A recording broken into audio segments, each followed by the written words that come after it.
Twitter is the place that elites are. Twitter's the place the conversation is set. It's where most journalists are 24 hours a day. It is the place that news breaks, it is interpreted, it is observed, iterated on, and more. It has spawned revolutions, social movements, and many controversies. Some real, some imagined. But that's life in the 21st century. In a relatively free society, on balance, we are 100% better off having a platform and the ability to publish pretty much anything for public consumption because it goes around the corporate news media. And the corporate news bosses, they know that. That's why over the last 5 years, they have undertaken a concerted campaign to browbeat, capture, and persuade the people in charge of Twitter, Facebook, and elsewhere that it's their job to censor. And not just censor, but to censor exactly what the mainstream media tells them to.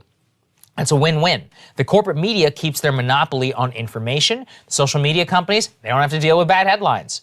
The only problem is the rest of us suffer. Some could say, well, just don't use Twitter, but we can't. Our job here at Breaking Points is to surface and explain the most important news right now in the country to you.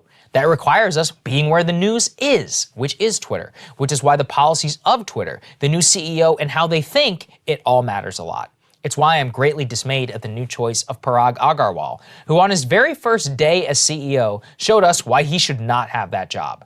Agarwal, for context, is the former chief technology officer of Twitter. By all accounts, he's a nerdy engineering type, which is fine, but here's the problem. Twitter does not have any engineering problems. Their problem is they need to figure out what the hell they are in the 21st century. Are they free speech wing of the free speech party as they once were? How will they deal with Trump when he runs again in 2024?